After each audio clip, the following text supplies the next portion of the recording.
งินนะครับจำนวน50 ล้านกีบเนี่ยให้2ครอบครัวที่ยังหาหัวหน้าครอบครัวทั้งสองเนี่ยยังไม่พบนะครับก็ขอมอบไว้นะครับผ่านทางท่านเลขานะครับเพื่อนำไปมอบให้2ครอบครัวนะครับจำนวน50 ล้านนะครับกู้ภัยไทยมอบเงิน50 ล้านกีบให้กับ2ครอบครัวก่อนที่จะขึ้นฮอบินมาที่นครหลวงเวียงจันทร์สบายดี FC แฟนคลับทุกฐานมาพบมาพ่อกันอีกแล้วช่วงค่อยคำงามแรงฐานผสมติดภารกิจน้อยหนึ่งมือเศร้านี่ลงคลิปลงข่าวแล้วแม่เฒ่าบาดเจ็บนักทานผู้ชมกระเพาะบิดกระเพาะปั้นหอบกันไปห้องหมอจนเกือบบ่ทันห้องโอ้ยอยู่ไปใส่น้ำเกลือบางกี้นี่2-3 ชั่วโมงเลยจึงมีเวลากลับขึ้นมาเฮ็ดคลิปเฮ็ดข่าวย่านพี่ย่านน้องทั้งฝั่งไทยฝั่งลาวเพิ่นจะรอท่าข่าวการเคลื่อนไหวของคนอยู่หน้าถ้ำและกระทั่งกู้ภัยไทยและกู้ภัยทางเวียงจันทร์กำลังที่จะเดินทางเนาะตามคาดหมายจะขึ้นฮอจะขึ้นยนต์ละแม่นตอนประมาณ 7 โมงเช้าแต่หากะจะฮอดเวียงจันทร์เมื่อประมาณชั่วโมงกว่าๆน่ะเพราะว่าพายุเข้าฝนตกหนักฟ้าปิดบ่สามารถเดินทางได้ท่านผู้ชมแต่ว่ามีสิ่งหนึ่งที่เฮ็ดให้คนลาวของพวกเขาปราบปลื้มใจนั่นก็คือกู้ภัยไทยรวมทั้งหมดทุกหน่วยทุกสมาคมเลยเด้อเขาบ่สามารถอ่านสื่อมาหมายความว่าทุกคนบ่ว่าจะคนน้อยคนใหญ่คนอายุเท่าอายุแก่ทุกภาคส่วนที่มีส่วนร่วมของกู้ภัยไทยมีจักกู้ภัยก็รวมกันอยู่นี่หมดมอบให้50 ล้านกีบโดยมอบให้ทั้งทานเจ้าเมืองเนาะทานเจ้าเมืองล่องแจ้งเป็นผู้ไปส่งต่อมอบให้2ครอบครัวเท่านั้นเพราะว่า5ครอบครัว5คนนั้นเสาหลักของครอบครัวรอดกลับคืนมายังจะสามารถไปหาอยู่หากินดูแลครอบครัวได้อยู่แต่2ครอบครัวนั้นเนาะโดยเฉพาะอีกครอบครัวหนึ่งมีเพียงแต่ลูกน้อยคนเดียวกับเมียผู้เดียวเฮือนกับตูบน้อยๆและอีกครอบครัวหนึ่งกับมีแม่เท่าคนหนึ่ง2 คนอยู่นำแล้วกับเมียผู้หนึ่งซึ่งขั้นท่ากรณีว่าบ่มีปาฏิหาริย์2 คนบ่สามารถรอดออกมาได้นั่นหมายความว่าเขาขาดเสาหลักของครอบครัวไปเขารออีกประมาณ5 มื้อ10 มื้อขั้น2 คนบ่ออกมาแล้วนั่นแสดงว่าหมดหวังแล้วเสาหลักของครอบครัวบ่มีแล้วเพราะฉะนั้นกู้ภัยไทยจึงตัดสินใจมอบให้50 ล้านนอกจากสมาคมกู้ภัยมอบให้50 ล้านแล้วยังมี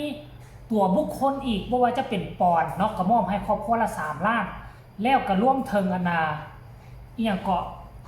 รวมถึงกู้ภัยลาวของพวกเขาซื้อในอินเตอร์เพิ่นก็มอบให้อีกครอบครัวนึงเท่าใดแล้วค่อยจำบ่ผิดเนาะครอบครัวเท่าใดท่านผู้ชมก็มอบให้อีกต่างหากแล้วก็ยังมีกู้ภัยอีกไทยอีกบางคนบางส่วนก็มอบให้ต่างหากผู้ละพันอีกครอบครัวละ1,000 2 ครอบครัวนั่นนะหลายคนรวมทั้งอาจารย์ติงลีท่านผู้ชมซึ่งยอดรวมแล้วก็ทั้ง2 ครอบครัวนั่นก็มอบไปมอบมาก็สิได้เงินหลาย10 ล้านเพราะเป็นเงินทุนเงินตุนเอาไว้ช่วงที่จะซื้อเข้าซื้อน้ำไปเฝ้าถ้ำเฝ้าผัวตัวเองออกมาน่ะนอกจากทีมงานกู้ภัยไทยลาวแล้วก็จะเป็นทีมงานของเจน้อมกับกำลังระดมจะไปมอบให้2 ครอบครัวนี้เช่นเดียวกันท่านผู้ชม FC แฟนคลับรายละเอียดให้ทุกคนไปชมคลิปที่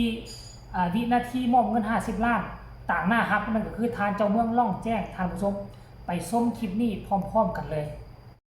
ในนามของทีมกู้ภัยไทยนะครับทั้งทีมค้นหานะครับทีมดำน้ำนะทีมค้นหาดูแลโลกนะทางคอนไฟสเปซสแกนด้วยทีมสแกนถ้ำนะครับแล้วก็หลายๆทีมเมดิคอลหลายๆทีมที่เข้ามานะครับทุกมูลนิธินะครับทุกสมาคมนะครับก็ขอมอบเงินนะครับจำนวน50 ล้านกีบเนี่ยให้2 ครอบครัวที่ยังหาหัวหน้าครอบครัวทั้งสองเนี่ยยังไม่พบนะครับก็ขอมอบไว้นะครับผ่านทางท่านเลขานะครับเพื่อนำไปมอบให้2 ครอบครัวนะครับจำนวน50 ล้านนะครับ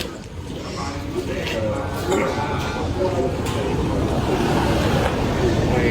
ทุกทีมงานมาจากไทยที่เห็นคิดเห็นใจ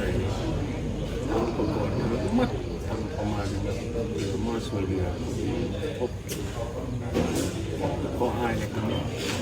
แต่ว่านอกจากนั้นยังมีน้ำจิตน้ำใจหนึ่งเอาเงินเอามอบให้ครอบครัวดังกล่าวเป็นสันเกิดในนามต่างนาในทางเมืองจะรับเงินดังกล่าวนี้เพื่อสิไปมอบเป็นทางการในครอบครัวดังกล่าวครับเอาน้ำจิตน้ำใจทั้งหมดนี้เพื่อมอบให้ครอบครัวที่สองครอบครัวดังกล่าวครับบอกเพื่อนว่าใส่ใจในครอบครัวคนไทยในครอบครัวนี่ที่ว่าเพื่อนคนในครอบครัวที่ไหนครับเขาก็ขอบใจที่น้ำใจชาวไทยของเราทุกคนมีน้ำจิตน้ำใจอันนี้ปลื้มใจที่สุดก็ขอบใจ ครับในนามของทีมผู้ เห็นแล้วหรือยัง FC แฟนคลับเนาะทุกทานที่เคารพและนับถือพี่น้องชาวลาวพี่น้องชาวไทยอันนี้ก็คือการร่วมแห้งร่วมใจความจริงแล้วนะกู้ภัยไทยและกู้ภัยต่างประเทศทุกชาติที่เข้ามาน่ะเขาเสียสละเวลาอันมีค่าเขาเสียเงินค่าการเดินทางนั่งเครื่องเครื่องบินจากประเทศของเขาส่วนสิมาฮอดประเทศลาวของพวกเรามันก็มีค่าใช้จ่ายต่างๆนานา